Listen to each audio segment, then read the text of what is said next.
Head out in some titties, I ain't with the drama. I'm just tryna touch a milli, I'm a addy dropper. Cause on my mama, we get busy. Plug, pull up with the pack, and I ain't even bust it down. Couple minutes on my phone, I promise I'm gon' get it gone. I stay solid, I get caught, I'm fighting till they sit me down. You get caught, you singing like a nigga in the studio. Brody sold the whip for 1,000, cause we just slid in it. I really make a house call, fuck if your kids in it. Been through some shit that's why my heart too froze. You ain't living what you rapping in the studio. You get your noodle blown, fucking with the opposition. My brother make incisions on anybody that's dissing. With the quickness, I'ma make a decision. I'm on a mission. You tripping, thinking we missing. I'm shooting up with precision. Red beam on the barrel to give myself some assistance. My brother come through like sniper, he knock you off from a distance. Big foe with no foe, I'm balling just like a piston. We get the... Damn, heard it's another man down in my city, Brody Chopper got a red dot in some titties, I ain't with the drama. I'm just tryna touch a milli, I'm a addy dropper. Cause on my mama we get busy. Another man down in my city, Brody Chopper got a red dot in some titties, I ain't with the drama.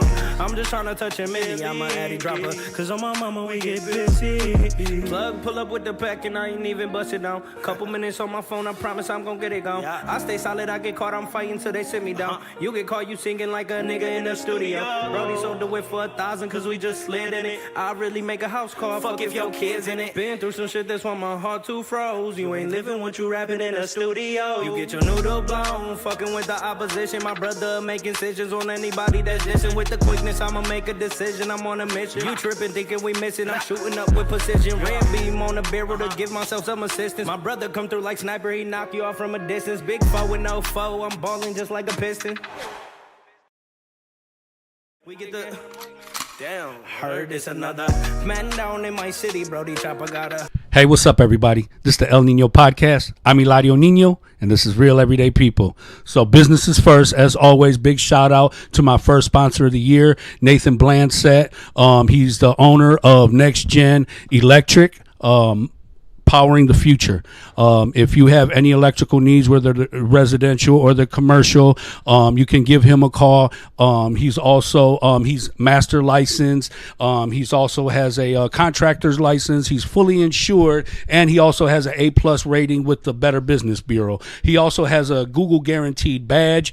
And so for any of your needs, for electrical needs, it could be for your house, could be for your grow operation, could be for a business that you may own. Go ahead and give Nathan Blandsett a look over at Next Gen Electric, powering the future. Thank you. And also, if anybody has a small business, if you're a performer, if you're interested, I have sponsorship packages, or you can make donations, or you can sponsor for one episode, or we have a 3 month, a 6 month, and a 12-month sponsorship package. So if anybody's interested, please reach out.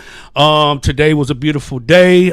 Went outside, soaked up the sun, took a walk with the wife and the grandson. Had a really just good time, man. I know everybody's been hibernating for a long time. Everybody done got fat. Everybody been eating snacks and all kinds of shit. You know what I'm saying? So it felt good to take a walk, soak up some of the sun. Happy to see, some better weather, lift everybody's spirits, you know what I mean? But I'm very excited, man. I got a house full of good people, good friends, people I've encountered throughout my journey. I have a good friend of mine, man. I love this brother. I'm honored to have him here and to be able to share his story. I got my man Manolo Ramos. What's up with you, brother? What's going on, man? Yep, talk right into the mic, bro. Good. Hell yeah, bro. Listen, man, welcome to my home. Welcome to the El Nino Podcast. And more so than anything, my nigga, welcome home. You know what I'm saying? Brother just did 25 years in the Michigan Department of Corrections. You know what I'm saying? He overcame everything that was built to destroy him, to kill him. He was supposed to die in prison, and he's home today. You know what I'm saying? So definitely grateful for that. And to see you good, looking good, bro. You know what I'm saying? I thank you for inviting me here, man. And, I know that shit is heartfelt, because we did our bit together, Absolutely. We've been there. Absolutely. Listen, bro. We've been in the trenches. We've been doing our thing, Listen, solid, bro. You solid, bro. You was a trooper. You know what I'm saying? And the motherfucker could say anything wrong about Manolo. That's right. In prison or out here. That's right. That's right. You know, you got a good They reputation for know. being solid and holding it down for the people. You also represent the Almighty Latin King, so you always had it for that house. You know what I'm saying? And All day long. ain't no All doubt day about late. it. That's right. That's right. And you know, it's just been a journey for you, brother. You know, and I'm happy to see you home. Talk to the people, man. Tell them a little bit about who you are, where you're from. You know what I'm saying? Your whole journey, because I know you done bounced around. You done traveled a lot. You done been here. You done been there. Everywhere. You know what I'm saying? Everywhere, yeah. But doing a quarter roll in a penitentiary, my nigga, that's you know, that's some trooper shit, bro. And then doing it standing on all 10, you know what I'm saying? all Yeah, day for long. sure.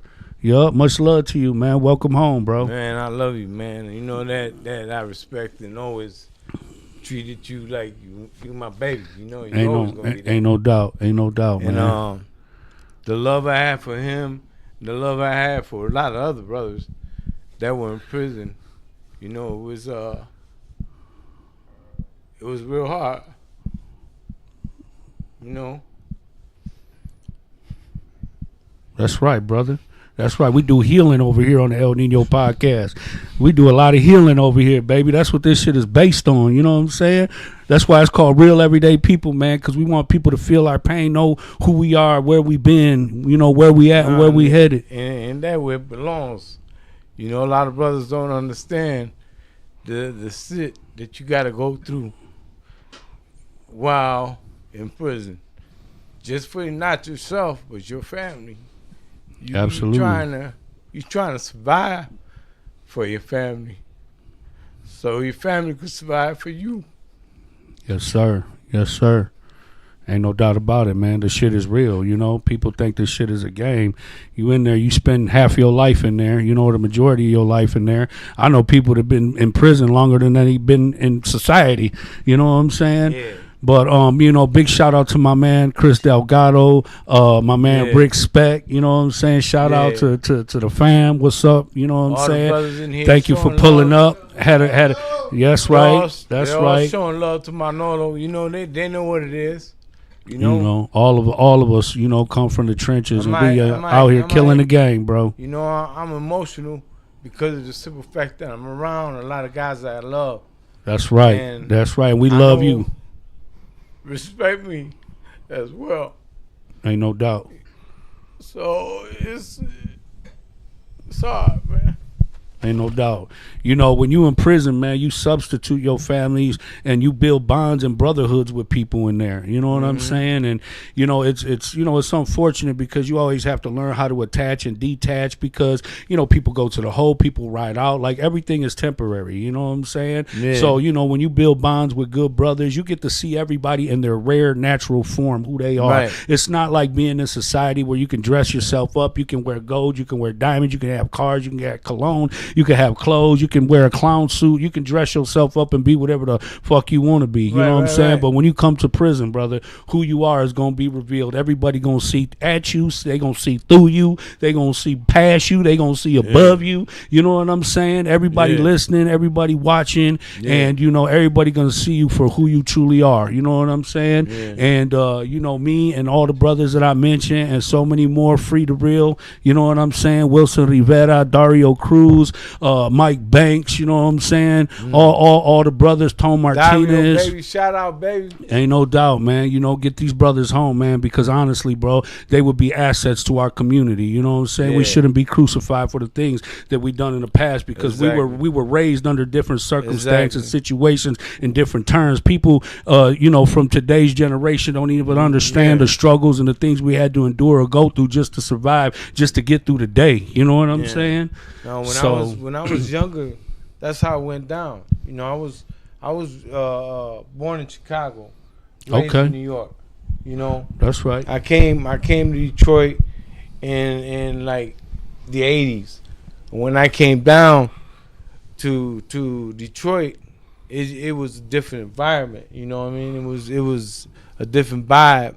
You know, the Motor City, everybody was always like, you know, running back and forth over here. It was getting that money. It was getting that money. Getting that bread. You come to Detroit, let's get some bread.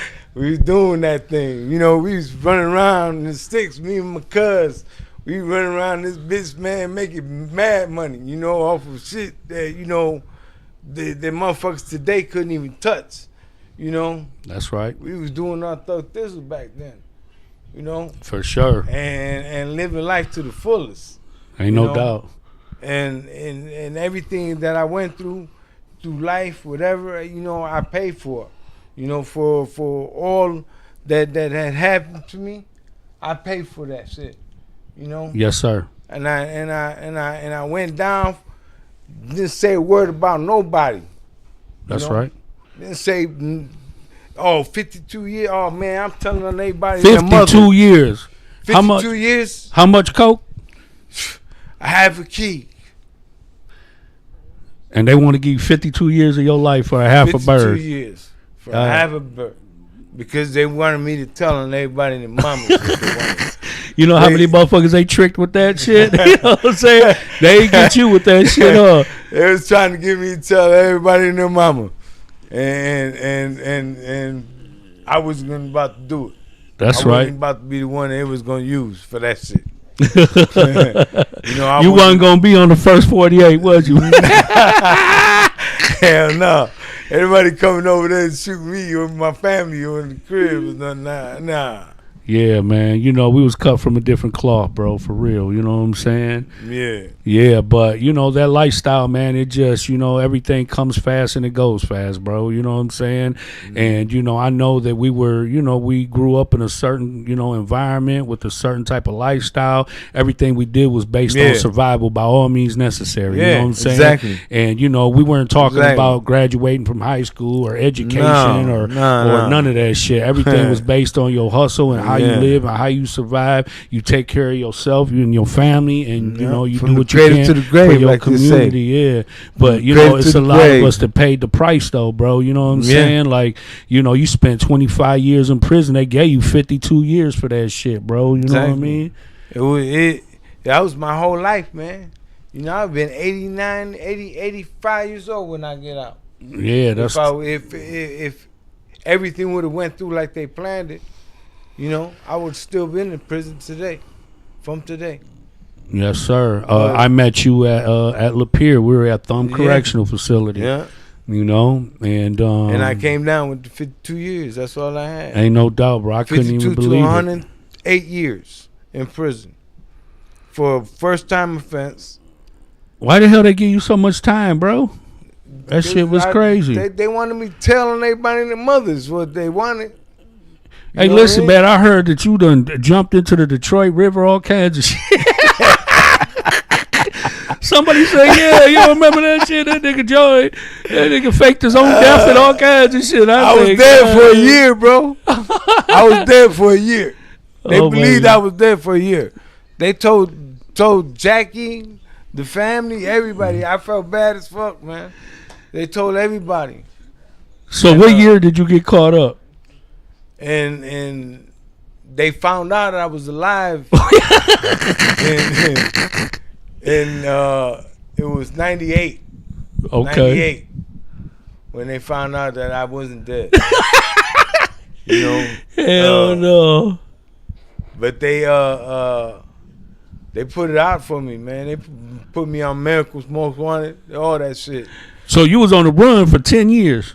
No, bro. I was in the run for 4 years. For 4 years, okay. 4 years. Holy shit, 4 years, bro. What did that do to you, man? That's a lot of wear and tear. You got to have some money. Listen, you got to stay in motion. You got to constantly be in and out. You know what I'm saying? That's hectic. I was making money, bro. I was doing all that.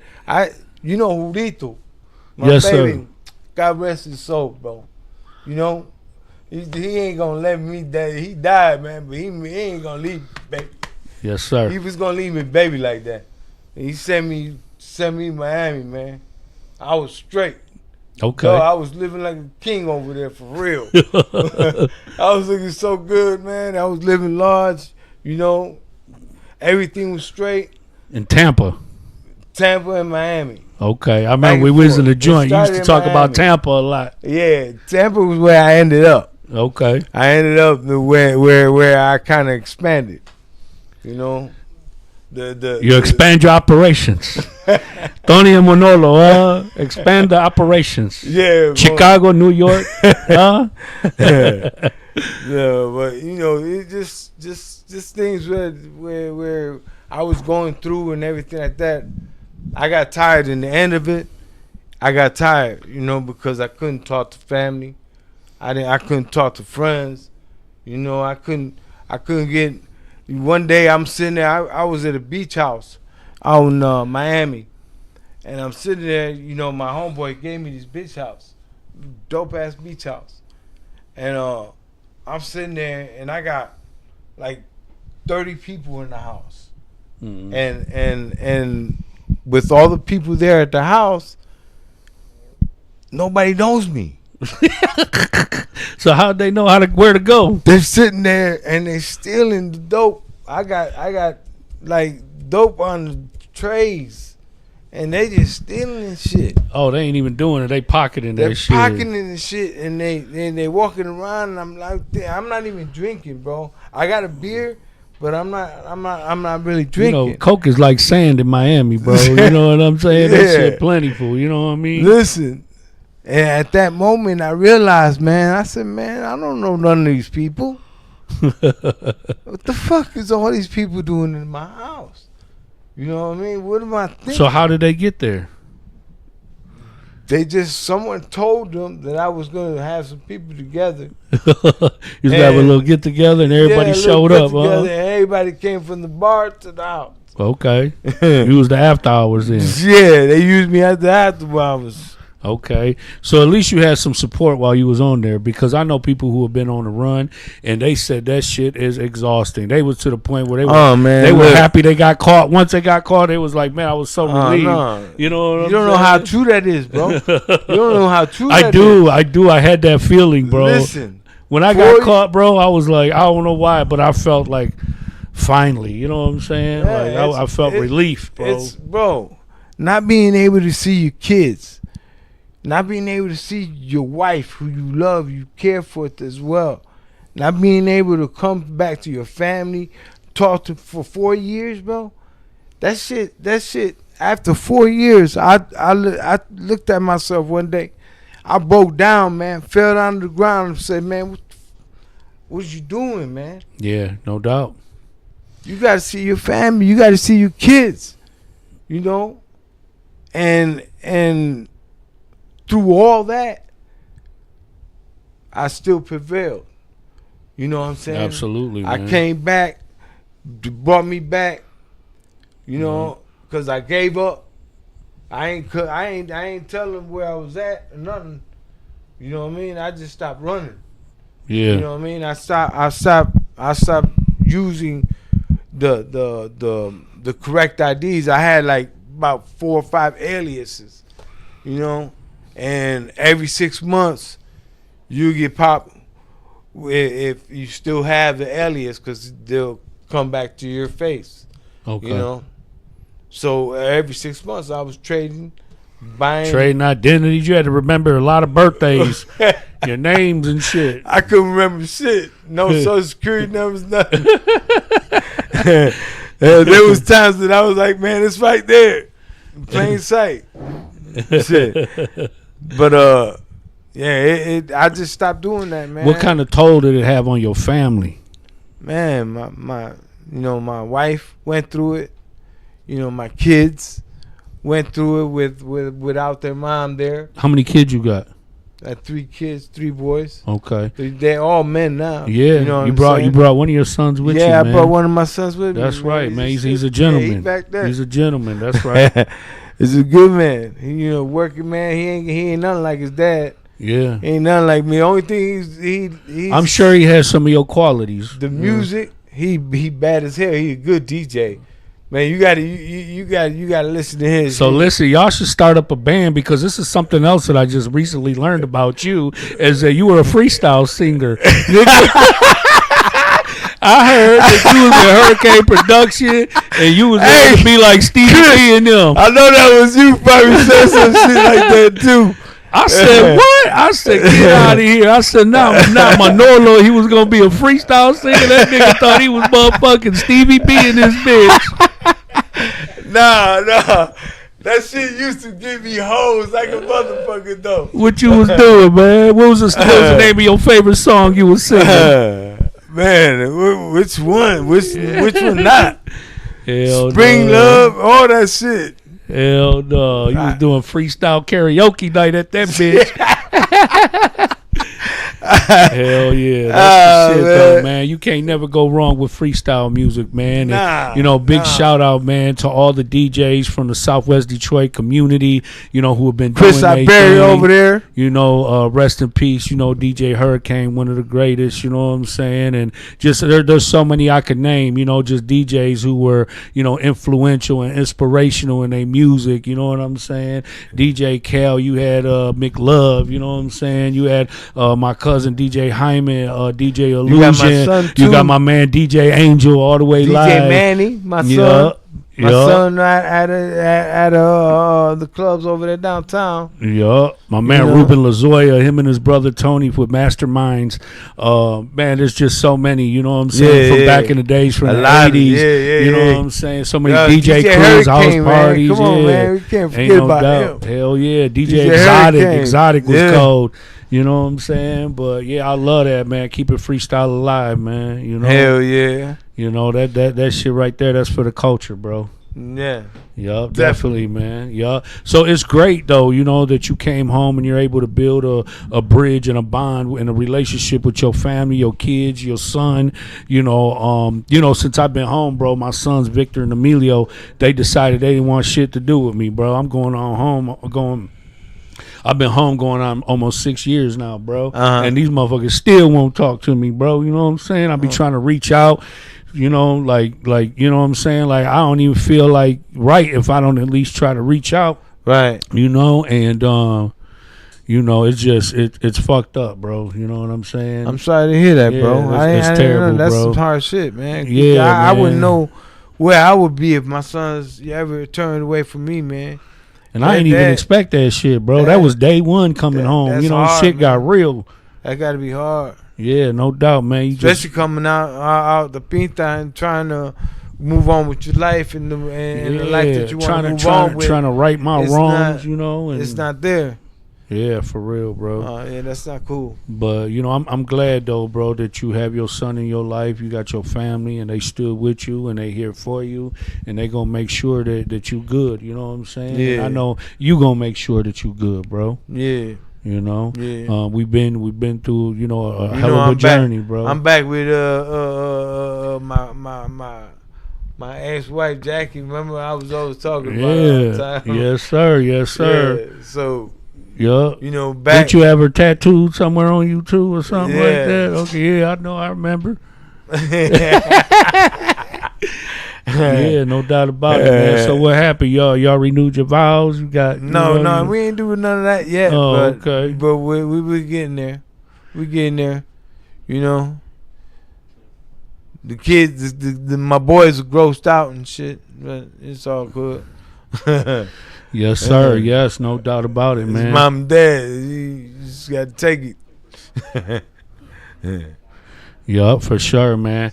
So, let's talk about the bid, bro. They gave you 52 years. You go into the joint. You know what I'm saying? You carrying your crown with you. You know what I'm saying? So, how is all that going? You know what I'm saying? Like, how did that go for you in the joint? You know what I'm saying? Because I know when I first came to the joint, a lot of it was based on religious groups, you know what I'm saying, right. More than anything. And it wasn't until some, even gang members, they fell under a lot of religious groups and stuff like that. Mm-hmm. But ultimately, you know what I'm saying, like the gang culture has changed very much, you know what I'm saying, in prison, where the gangs took over again, you know what I'm saying. And how has that did that work for you, doing your time in the joint, you know what I'm saying? Like, what are some of the the good, the bad, and the ugly, bro? Of carrying your flag in the joint. Well, me as Manolo, you already know how Manolo is and how he gonna take care of stuff. I try to always, carry my flag in the right direction. I never swayed from it. Ever. and as you know, at times you was on the yard with me a lot of times. Absolutely. I had no problem taking care of business and doing what I had to do on the yard when it came to my brothers or to any of our nation brothers diminishing or trying to take what we got going on, you know. Because a lot of that gangbanging shit really got watered down, bro. Watered down like hell. And a lot of times, you know me a lot, you know, and when they used to come with that gang shit, I never believed in that gang shit. That's not what I'm about. I was into my nation. My nation was where I came from, and my nation was when my people came from Puerto Rico, you know, and stuff came down to Chicago and stuff, and they changed, you know, their ways in the streets to protect our brown brothers and sisters because of the beatings and the robberies and everything that they would get. So in that time, we tried to change history, you know. It came down to here, like when I came to Michigan, is when I heard gangs. Mm-hmm. all talking about the Latin King was a gang. It's a nación. It's always been a nación. Mm-hmm. And you've always heard me say that, you know, when I was with you in prison. You know? But a lot of times I would say in different states, different cities, all across the states, you know what I'm saying? You know, politics are different, man. Everything's different. Everybody's system is different. You know what I'm saying? Mm-hmm. You would think that it'd be all the same all across the board, but it isn't, you know, and a lot of that's based on the leadership as well. You know what I'm saying? A lot of times you got, you know, good leadership, and sometimes you got poor leadership, you know? Yeah. And so what comes with leadership, you know, because that comes with a lot of responsibility, especially being in prison. You got to make a lot of decisions, you know what I'm saying, and you got to get yourself involved in a lot of problems, and especially a lot that really aren't yours, you know what I'm saying? Like me, you know, I always stood on my flag, you know what I'm saying, for mine, but you know, I was always frontlining for the raza on there, you know what I mean? Right. And you know, so you know, I carried many flags, you know what I'm saying? I had my Southwest flag, you know what I'm saying? I had you know, I kept my people with me close to heart, you know what I'm saying? So, you know, I had a lot to stand for. But, you know, leadership in prison came with a lot of you know, with a lot of problems, bro. No doubt. And I went through it. You already know it. I went through it for over 17 years. Mm-hmm. Over 17 years, yo era Inca. You know. Yeah. And then what happens when other leadership ride in, you know what I'm saying? And because honestly, bro, I was telling you know, a lot of people that a lot of the shit that I seen, a lot of the blood, the stabbings and all that shit that happened in the joint, it was mainly in-house, bro. Right. You know what I'm saying? Like, I never really seen too many gangs like going at different gangs. You know what I'm saying? Like the majority of the shit that I seen was always in-house beef, bro. You know what I'm saying? The counts, they used to be in that bitch popping their brothers. You know, if motherfuckers just wasn't acting right, or you know, motherfuckers was pulling flags, if you know, motherfuckers wasn't taking care of their business. And then it seemed like for a long time, like, you know, it wasn't just, you know, one flag or one house. It was everybody's house that, you know, they had a lot of drug addicts and shit, bro. I noticed that, you know, in prison, bro, a lot of the gang members and shit were like drug addicts anymore, bro. You know what I'm saying? And, you know, to me, that would never make sense because you can't serve two masters in there. You know what I mean? Right. Exactly. And that's the important thing. If you think that you do, then you got it all wrong. You know? So it's important and it's vital when you're in there, you know, that you think not just for yourself, you think about others. Yeah, but I'm glad that I stepped up because, you know, I had communication skills. I knew how to speak everybody's language. Right. I spoke. I've lived in black communities. I've lived in white communities. I lived in my own community. You know what I'm saying? So I spoke everybody's language, and you know, I learned how to be a diplomat. You know what I mean? Yeah. And I mean, somebody had to make sense of shit because you know, everybody thinks about, you know, brute strength. Everybody thinks about power and numbers, you know what I'm saying? But I'll tell you what, bro, I made a lot of change in prison utilizing diplomacy, you know what I'm saying? Right. Where, you know, a lot of them CFL classes that we were taking, them Chance for Life classes, they really helped me, you know, with the whole critical thinking, the effective communication, the win-win. That's what I like, was the win-win, was everybody walks away a winner. Right. You know what I'm saying? Right. I went to the classes. Yeah, we reached a resolution where everybody can walk away, bro. You know what I'm saying? Yeah. And people respected that, and it was to the point where you know my opposition became my best closest allies. You know what I'm saying? Yeah. My enemies became my allies just off of diplomacy, bro. Exactly. You know what I'm saying? Just letting them know that it's finally okay. Realized it and pinpointed it and said, "Damn, that's all I had to do." Yeah, yeah. I mean, because it's one thing to study it, it's one thing to apply it, and it's one thing to, you know, watch it, you know, water it and watch it grow, bro. So when you're in real life scenarios, you know what I'm saying? Because like for a while towards the end of my bid, like a lot of things has started to change. Like any yard you go to, you'll find 50 bloods, bro. You know what I'm saying? Right. In my younger years of going to prison, I only knew maybe a few bloods here and there, and then like overnight they blew up. Every yard, every compound you go to is 50 of them on a yard, and they had no rules, no regulations, no laws. They was lawless, and I mean they was robbing, shooting, stabbing, killing everybody in prison. You know what I'm saying? Jumping you. They didn't care if it was a grand sheik. They didn't care who you was. They was on your ass. No. You know, if they was hungry, you had. They was taking them old man with them crazy little mouth. They was tearing them old mans up. They didn't care it was old. Yeah, for real. I mean, extortion, all that shit, bro. You know what I'm saying? And it really made a hostile environment, you know, for everybody, because you know, you live lawless. That means you had no rules. You know what I'm saying? Yeah, it's all for one and one for all. You know what I mean? And you know, so you know, dealing with that type of shit and trying to make it make sense for everybody. You know what I'm saying? And you know, but it's not always easy, bro. You know, and no. So tell me, what do you think is one of the worst things that you've seen in your experience of being in prison? The worst things I've seen? Yes. Man, worst thing I've seen, man. I'm coming out of the weight pit. Me, Baby B, and a couple other my bros. Right, we chilling and shit, and we coming out of the weight pit. When we walking, man, this dude come walking by with a t-shirt, trying to cover his face, and his whole face from one side to like his mouth area.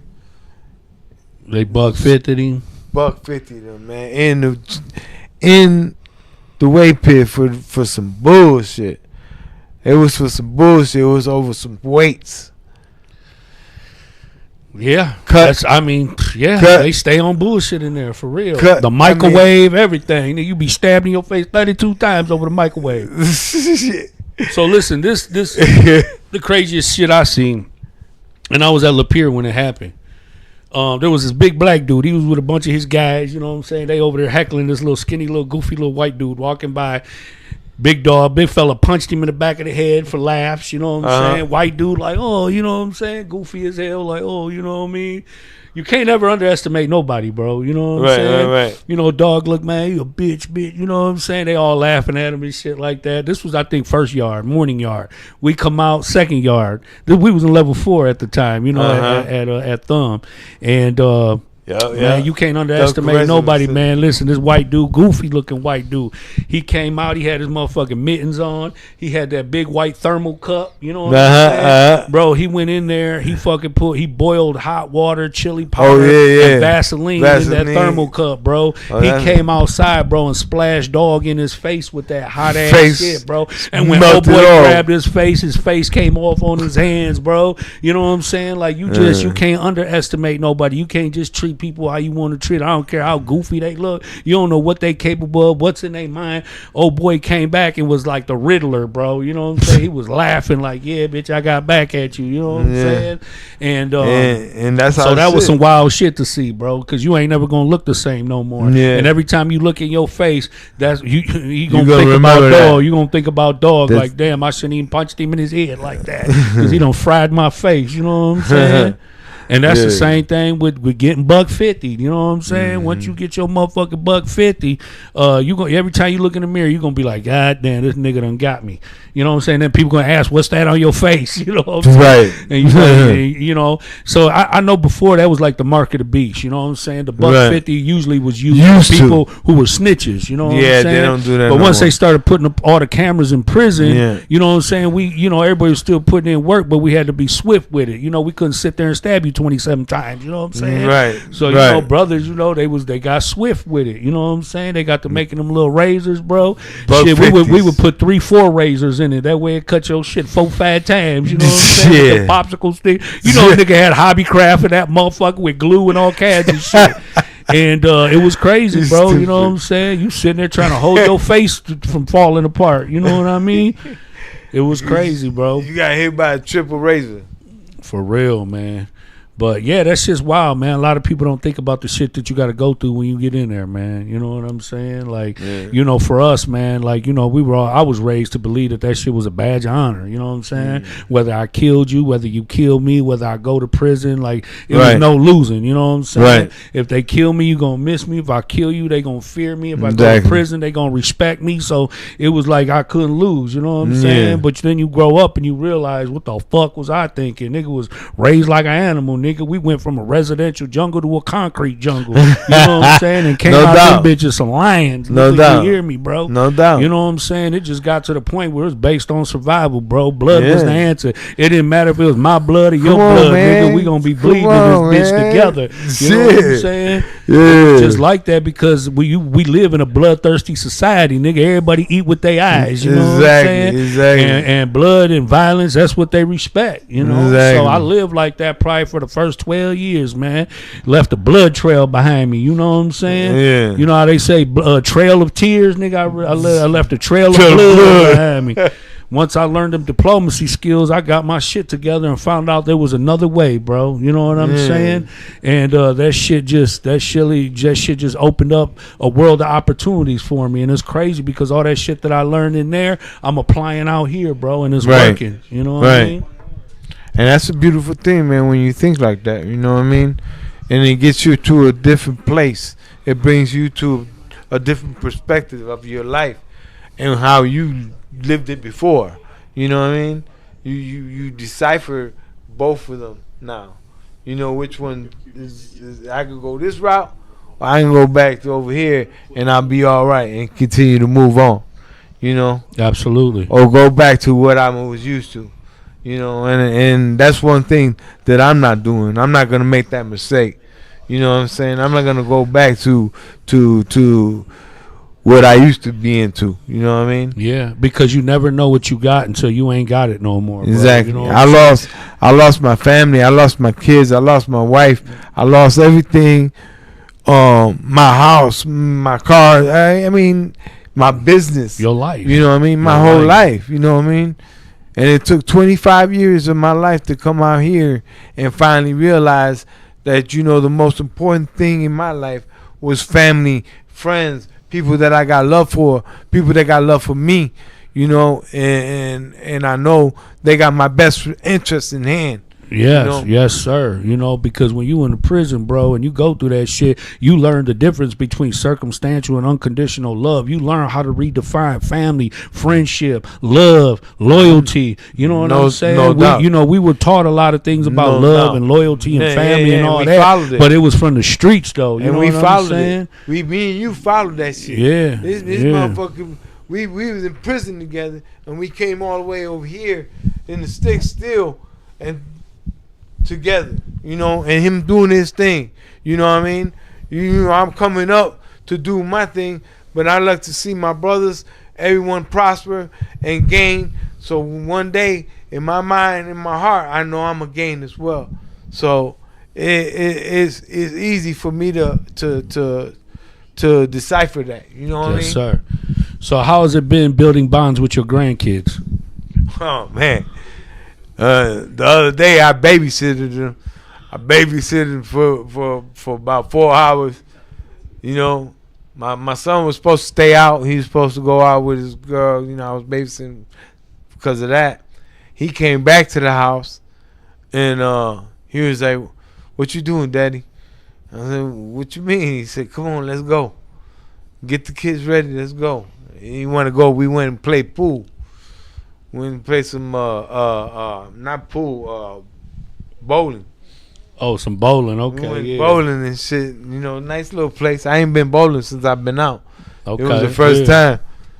My girl went to motherfucking Jackie. She goes to bowl. She slips and flips on her ass. Hell no.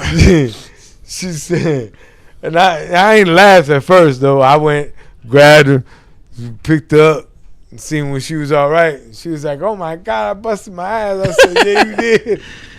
So, I kind of like chilled on the refrain because I ain't been with her. It's only been about a month since we've been together. So Right back. yeah, All them years later, Man. and right back. the same day I hit that shit. My dog, that baby mama forever, ever, huh? Forever. It's crazy, bro, because me and my wife, we got together probably about 30 days after I got home. And she going to hit me up talking about, let's go bowling. You know what I'm saying? I'm like, bet. I just got out the joint. I'm ready to do anything. She could have took me skydiving that day. Anything. You know what I'm saying? But she like, shit, let's go bowling. I'm like, fuck it, let's go. So, she invite me bowling. I think she know how to fucking bowl. She don't even know how to fucking bowl. Every time she picked the bitch up, kept falling out of her head. That bitch fell backwards, all kinds of shit. I'm laughing. She fell backwards. The ball, every time she swung the ball back, that motherfucker went back. You know what I'm saying? I said, hell no. I said, you going to invite me to go bowling? You don't even know how to bowl. You know what I mean? Yeah. But we had a good ass time anyway, man. Yeah, you know what I'm saying? But that's funny though, bro. Yeah. So what's it like, building with your son and your grandsons? Oh, and, man, it's awesome, man. Them seeing themselves in you seeing yourselves in them. You know what I'm saying? Yeah. Sometimes, Yeah. just biologically, you just pick up old They just habits, do- thoughts, ideas, Yeah, things. they just do You're shit, like, damn, man. wasn't even here for 20 years, and Like- you talk like me, you sound like me, you think like me, all that type of shit. Like coming on our way here, man. Chris, my son over here, he drove me over here, and he was he DJs. I told you he DJs, Yes, sir. and he had his little mix, man. He put this little mix on. I'm thinking, he gonna be all right. You know what I mean? That's my son. I'm gonna love it because that's my son. No matter what. Man, I'm listening to the music and I'm literally dancing in my seat. And I'm like, man, this is dope. Yeah, this is what I good. mean? What kind of music was it? It was techno, right, Chris? Okay, just a mixture of hip hop, a little bit of everything. Yeah, it was like Okay. little. It was dope. It was dope.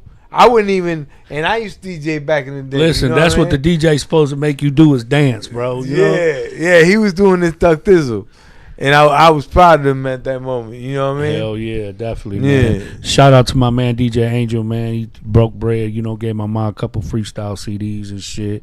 I want to go get me a couple of customized CDs, But yeah, man, I just, I'm happy to see you home, bro. What's one of the first things you ate when you came home?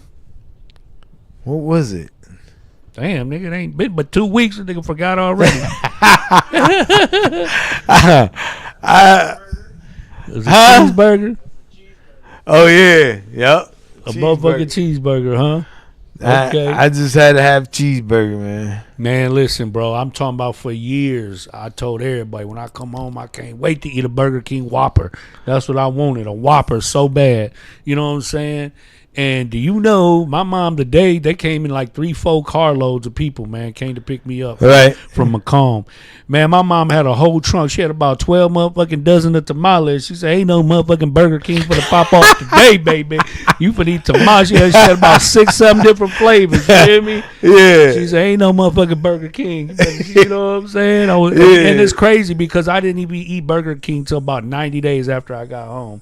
You know what I'm saying? Yeah. So it's like all these years I held was on to the tamale doubt, idea. man. I held on to the idea. I'm going to have this Whopper when I get out there. And as soon as I got out, I wasn't even thinking about that shit, bro. You know what I'm saying?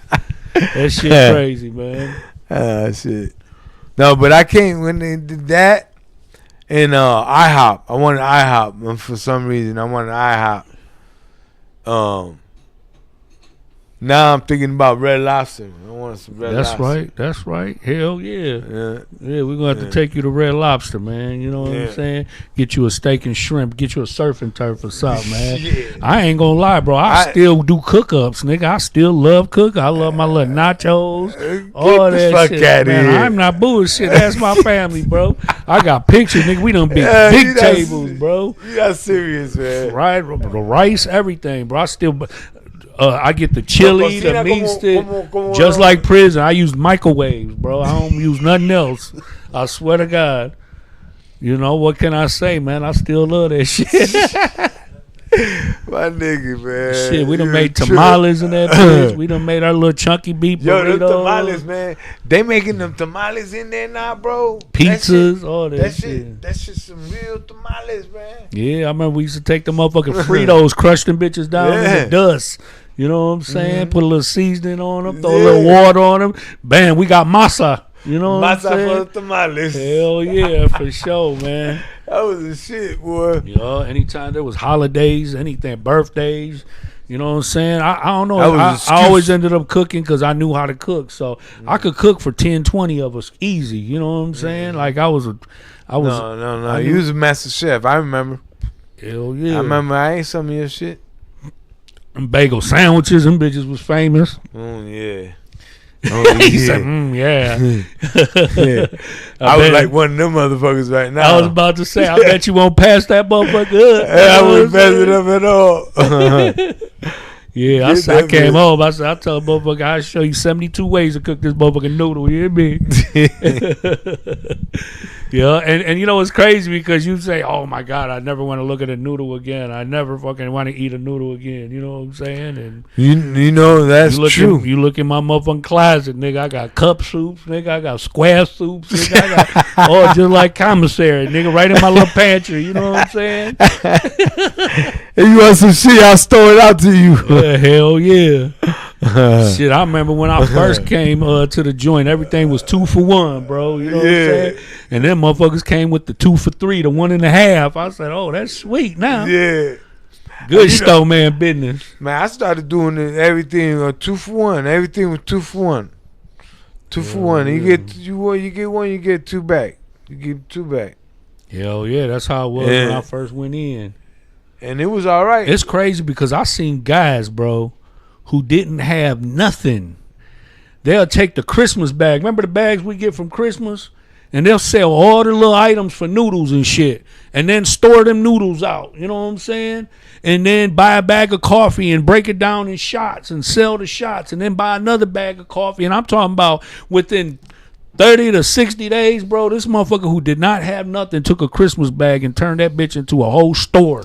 Now he's a store man. You know what I'm saying? You don't remember when I did that? With hell yeah. With what's his name? Paisano. Yeah, hell Paisano, yeah. Shout Benny. out to Benny Pisano, man. Benny Pisano, brothers yeah. from Pisano, Texas. yeah. Real motherfuckers right there. For real. But what them guys are doing natural life, man. Yeah, for murder. They got 3 life sentences. Yeah, for murder, dismembering bodies, burning bodies, all kinds of shit. I don't know. Did you know my man Kiko? Kiko? Yeah, did you know Kiko, bro? Yeah. You know, he was a lifer. He chopped somebody's head off. Just, you know what I'm saying? He decapitated somebody, and you know, they gave him life, but he's about to go home, bro. He should be home maybe this month, next month, bro. Mm-hmm. Yup, he was 16 years old when that happened. You know, shout out to my dog Webbles, you know, John Patrick Kehoe. You know, free my guy, man. But you know, he got a dismemberment case too. You know what I'm saying? Yeah. And it's crazy because, you know, I tell my wife, I tell my family about these guys, and they're like, "What the fuck?" And it's like, you wouldn't even know though. You know what I'm saying? They're such good, solid dudes. You know what I'm saying? Like they were just regular people that did some wild ass shit. You know what I'm saying? Mm-hmm. Shit, crazy, man. Yeah. So one thing that I learned though since I've been out here, bro, is that I gotta have a lot of patience. You know. You ain't on the yard no more calling shots, my nigga. You better shut up and sit down. You better listen. These niggas ain't playing fair out here, so I don't want no smoke. Hell no. These niggas will kill you 32 times, 32 ways. No doubt. So For I real. don't want that smoke right now. Man, we trying to live, bro. That's Exactly. it, bro. You know what I'm saying? I got Motherfucking done paid his dues and everything, bro. I got a beautiful son back there. I got my grandkids he gave me. You know, I got all these beautiful things going for me. You know what I'm saying? You know, I'm back with Jackie. You know, That's right. That's we right. back together. You don't again. mention that a few times, nigga. That shit got you glowing, boy. Yee. That's right. Hey, listen, man. I got a souvenir from prison, man. I don't know if you guys ever seen one of these, but just so you niggas know, because you got all your little Bluetooth shit out here, if you go to the penitentiary, nigga, ain't no Bluetooth no more.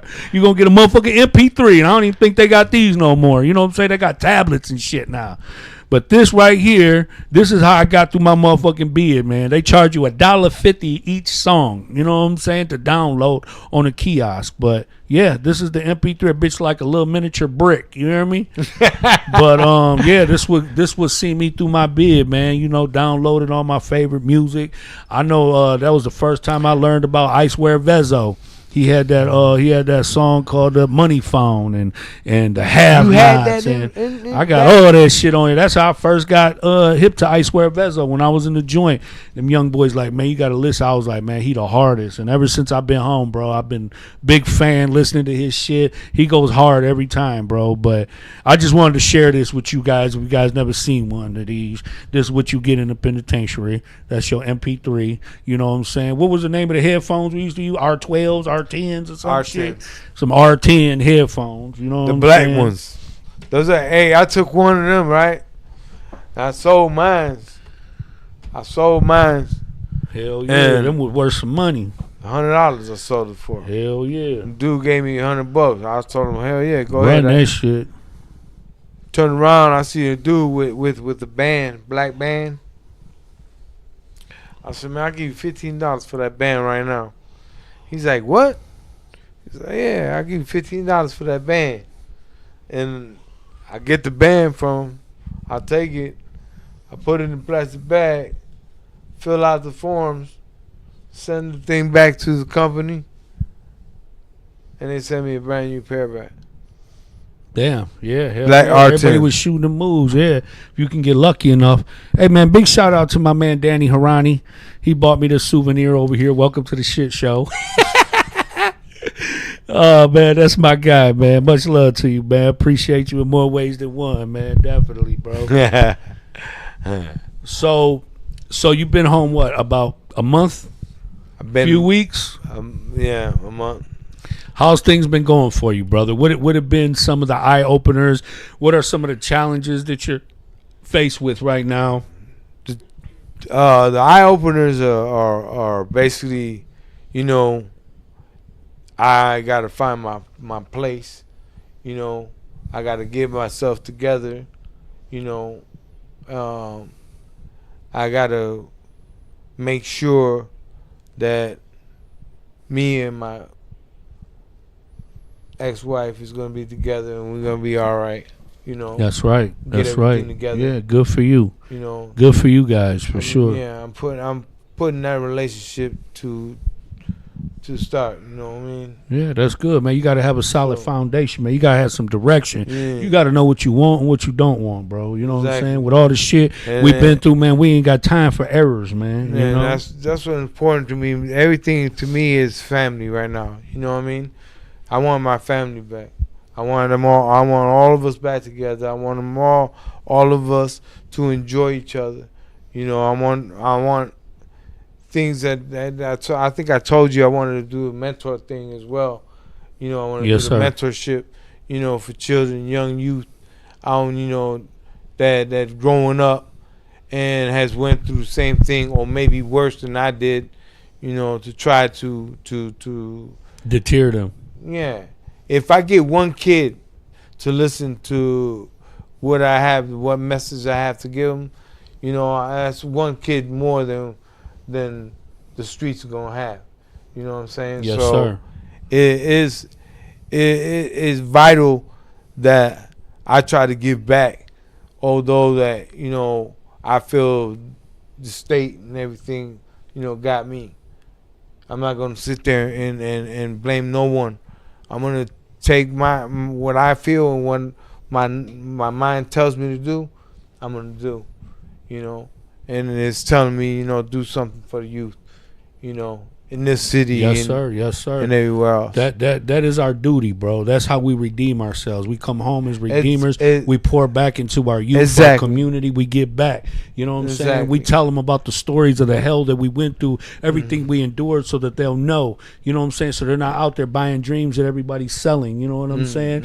A lot of us were misguided. A lot of us were mistaught. A lot of us were used. A lot of us were abused. You know what I'm saying? Kids are not stupid. They know when you're being real. They know when you're being genuine. They know when you're not. You know what I'm saying? And and that's the best thing that you could do, man, is pour into the youth, because they are our future, bro. You know what I'm saying? You just have to meet them where they're at, bro. A lot of times I know there's always sometimes a huge disconnect between between the youth and adults, and it's because so many adults have misused and abused and the youth, the kids. You know what I'm saying? Lying to them, not keeping their promises, not being a person of integrity, not doing what they're supposed to do as far as keeping them their kids safe and feeling comfortable and things like that, because so many adults did so much damage back then. You know what I'm saying? You got kids who are wounded, bro. They're wounded warriors. They over there licking their wounds from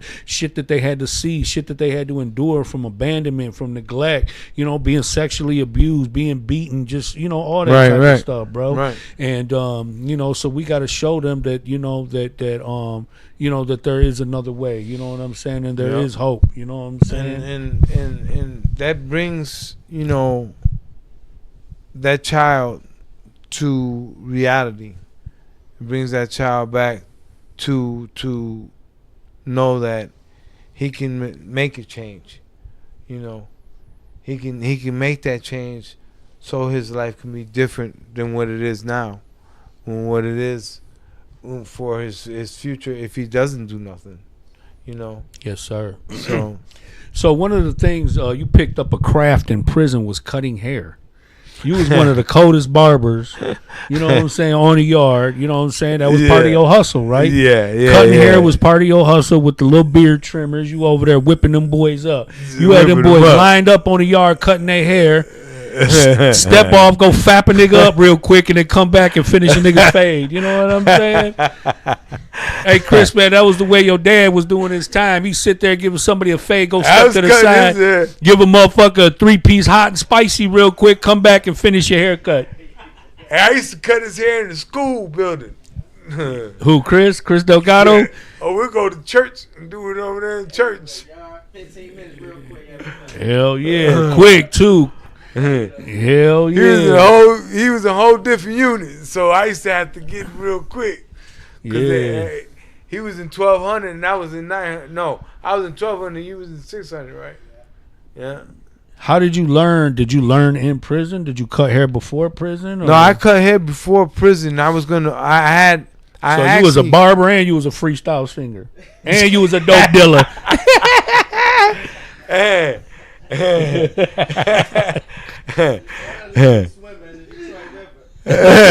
No doubt. Hell yeah. Well, I thought I could swim.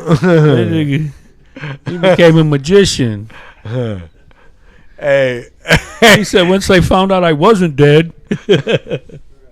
Hey, it was the truth, you know what I mean? It was a crazy time of my life. I had made that decision, and like I said, after time went by, it was hard. It was difficult, more and more being away from your family. If you had a cold heart, you probably could do it for more than the time that I did it. Yeah. You know what I mean? But I couldn't see myself without my family anymore, man. Yes, sir. Yes, sir. You know what I had to learn in prison, bro?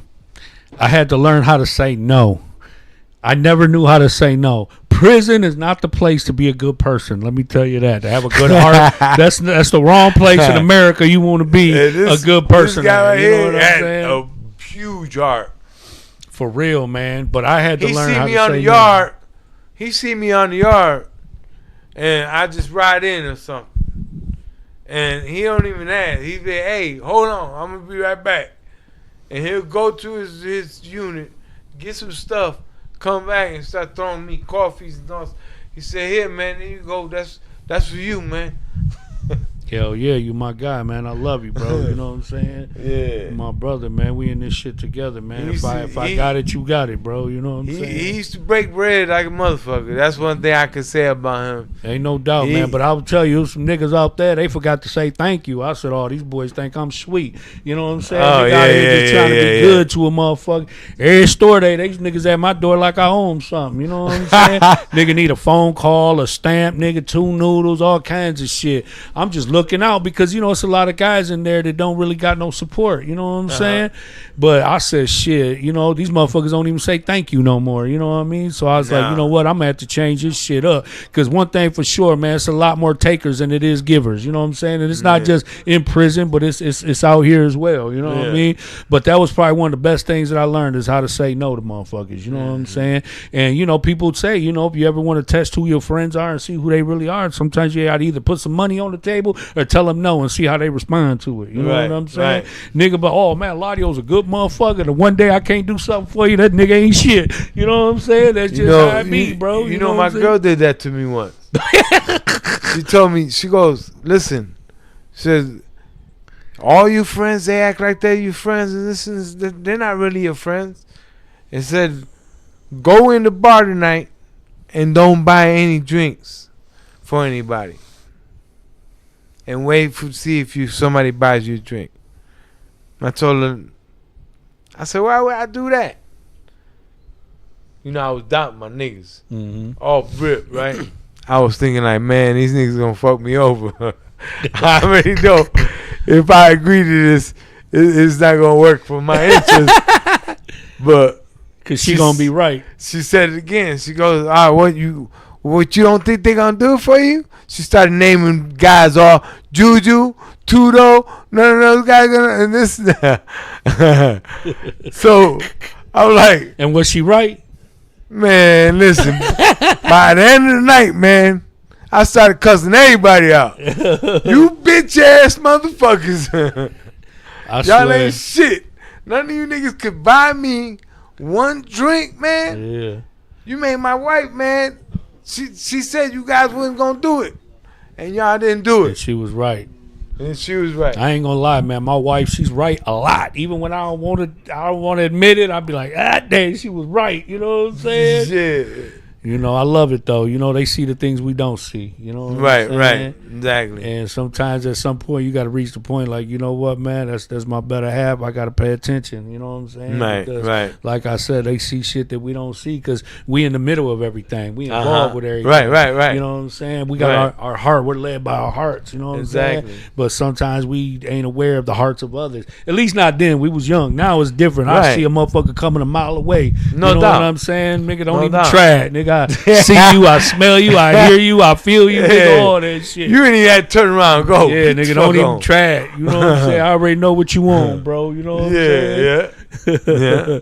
But you know, it's crazy because I transitioned my mindset. You know what I'm saying? Like the first 12 years of my sentence, bro, I lived like an animal because that's you know, that was the only way to really survive. To survive amongst wolves, you had to become a wolf. You know what I'm saying? Yeah. But I would say for the last 5 years, bro, I have really, you know, became very studious, became, you know, very conscious, very enlightened. You know what I'm saying? Right. And I just didn't want to come home, you know, that same person, bro. And I didn't want to disappoint myself. I didn't want to disappoint my family. Like I had overcome everything that was set in place to kill me, man, to destroy me, bro. Like I've been in the system since I was 9 years old, bro. I was 9 years old. I was in a motherfucking mental facility for kids, you know. At 15, I was in a motherfucking juvenile system, and then after that, I went to boot camp, and then after that, I went to prison. Like, you know, I wasn't supposed to make it, bro. I was either supposed to be dead, you know what I'm saying? I was either supposed to die on the streets or die in prison, you know what I'm saying?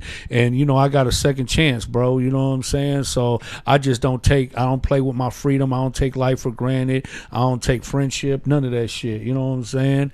And I love my life, and every day I do my best. You know what I'm saying? I mean, life be lifing, and it's honestly been kicking my ass for the past couple months, but I've been pushing through, bro. You know what I'm saying? Because at the end of the day, man, everybody ain't wake up today, and I know what I'm made of, bro. You know what I'm saying?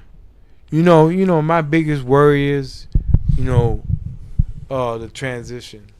How long? I asked Tone. He said it took him 6 years. You know what I mean? I don't know if I asked you. How long did it take you to finally get a little, like, not used to it, but where it wasn't bothering you as much?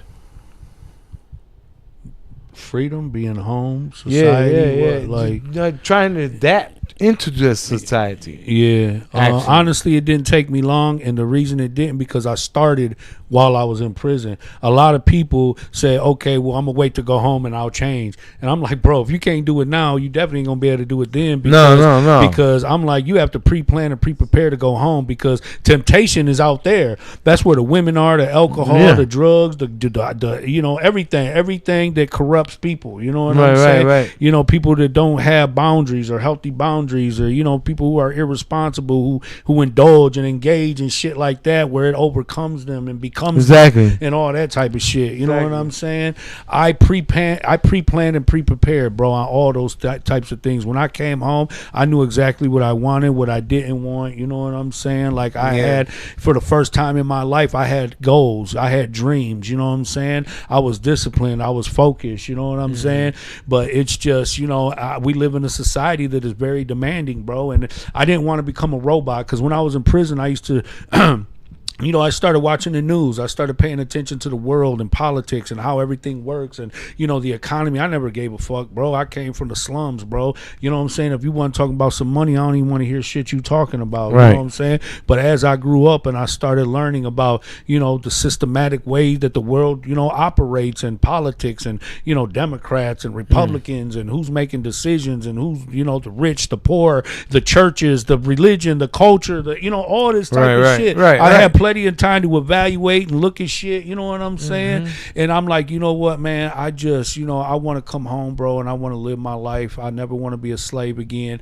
You know what I'm saying? I changed my mindset. I read a book called As a Man Thinketh by James Allen, and it was an absolute game changer for me, bro, because I looked at myself different. I looked at people different. I looked at life different. You know what I'm saying? And, and once I reached a point where I didn't look at myself like a prisoner in prison, I looked at myself as a student in college. That's when I was able to transition my mindset and change the environment that I was in. I was still in prison, but I didn't look at it like prison. I said, I'm in college, and I still had to wear state blues, you know what I'm saying? But I said, no, this is not a prison uniform. This is my school uniform. And every day I'm going to learn something about myself, about people, about life, about politics. I'm going to learn something. And I just constantly invested in myself. That way, when I came home, bro, it was on that sailing. I came home very open-minded, bro. You was on that tip. And when I first started working at the DHDC, with the youth for about 2.5 years,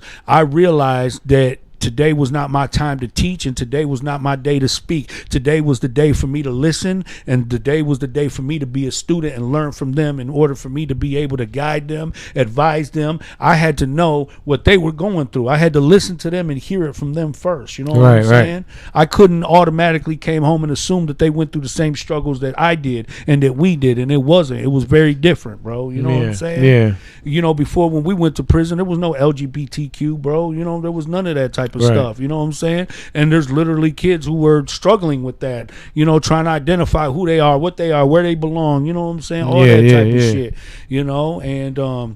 and we come from a community of undocumented families, you know what I'm saying? We got kids being raised by grandparents, cousins, neighbors, you know what I'm saying? These kids are being used, abused, or, they don't have the privileges of even enjoying their youth or their childhood because, you know what I'm saying, they're doing so much other shit, you know what I'm saying? Or they got the 11-year-old raising the 9-year-old, the 7-year-old, the 5-year-old, the 2-year-old, you know what I'm saying? It's just crazy like that, so...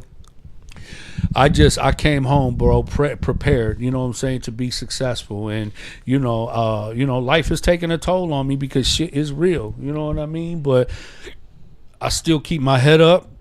I got a strong support system. I have my faith is strong. You know what I'm saying? I stay connected to good people. You know what I'm saying? And I'm diligent, bro, in doing what I'm supposed to be doing. I don't do what I want to do. I do what God wants me to do, bro. You know what I'm saying? Because every time I do what the fuck I want to do, I fuck some shit up. You know what I'm saying? So I got to run shit by God before I even make any type of decisions like that, bro. You know what I mean? There ain't nothing wrong with that. Yeah, for sure, man. Ain't nothing wrong with that at all. Absolutely, bro. And I went to church with Jackie the other day. We went to church. A Catholic church? Yeah. Okay, you got your little holy water?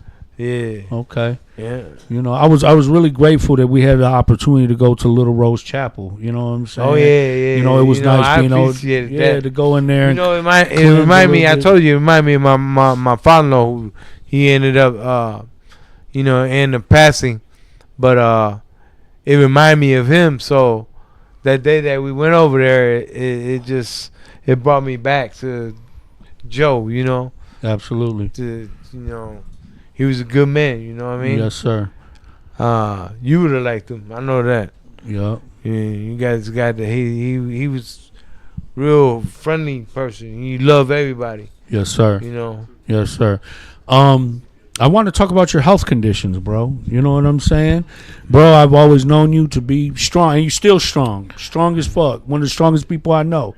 You know what I'm saying? Yeah. And now you're dealing with MS, right? Yeah, I got MS. Okay. What is MS, and how have you been living with it and dealing with it? And are you getting the care that you need out here? Because I know in prison, I don't know, I know it's limited. When you're dealing with healthcare. Yeah. It was difficult, man. You know what I mean? At first, when I first found out, I was really upset. I was like, man, I already had my family having to deal with me in prison, half my life already, and now they got to deal with me being sick, and they got to take care of me. You feel like a burden. Like I felt like a burden. Exact word. I felt like I was going out there to be a burden on them, and it was hard for me, because I don't want to be a burden on them. It was important for me to focus on myself, get myself strong, get myself focused on coming out here and doing the same thing. It was hard in the beginning because they didn't know what it was. I was deteriorating little by little. Like when I first found out, I'm walking, and two of my homeboys in front of me. Baby B. Mm-hmm. Baby B, Junior. They're walking in front of me. I can't catch up to them. I'm wondering what the hell's going on, man. We just come out the weight pit, I'm feeling nice for a minute, and then all of a sudden I couldn't walk. So I knew something was wrong at that moment. I knew something was wrong. I knew that it was something that I wasn't gonna be able to handle. What is MS? It's multiple sclerosis. It's a debilitating disease that kills your nervous system. Okay. It kills your nervous system, and you got coating, just like this mic that goes over the nerve. Okay. And what it does, it deteriorates, and when it deteriorates, it exposes the nerve, and the nerve basically just gets ate up by all the toxins in your body. Bro. So it's debilitating, man. Because somebody had told me that you had cancer. No. Okay. No, it was a cancer. Okay, I'm glad. Yeah. Thank God. You know what Yeah, I'm saying? thank that it God, wasn't, nah. you know, and Yeah, that wasn't it. That was just MS. yeah, I mean that's life changing, bro. You know what I'm saying? Yeah, no doubt. You know, So, have you got any services or is there any programs that's been available to help you since you've been home? right now I'm waiting on doctor. Okay. You know, once I get the doctor, I can make all my appointments to different,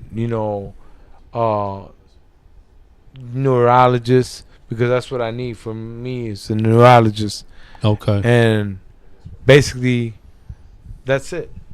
You know, That's right. just be able to be on top of everything. Yep. You know, Yep. That's right. That's right. Well, listen, brother, I love you. I'm happy to have you here. Thank you for sharing your story. You know what I'm saying, with the people. I'm here for you, bro. You know what I'm saying. I'm rooting for you. You know what I'm saying, and we're gonna do this life thing together, bro. You know what I'm saying. We're gonna get through this shit just like we did in there. We're gonna do the same thing out here, bro. You know what I'm saying. You always welcome into my home, bro. I'm happy that you reunited with your family. You reunited with your wife. You know what I'm saying, and you can feel complete again, bro. You know what I mean? man, I appreciate that, bro. And for all the brothers who are still inside, brothers and sisters, we praying for you, man. Yeah, Keep your head up, we man. send our shout outs. Yeah, much Love love you. to y'all, man. And Amor, that's right. Amor de Rey, huh? amor de rey. goddammit. My dog, man. It's all love for me, man. I don't discriminate.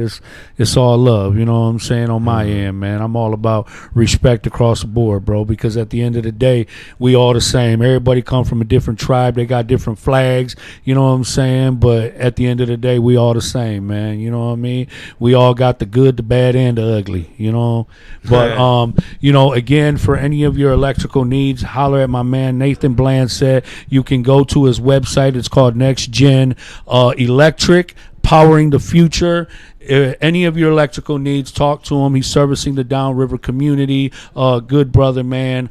He's a private owner, and he's definitely reasonable. So definitely get with him if you need to. Much love to everybody who tapped in. Whether you watch the live or whether you watch it after. Thank you. I appreciate you. Much love to you guys. I'm gonna keep on bringing dope guests on here to share their stories, and thank you for the participation.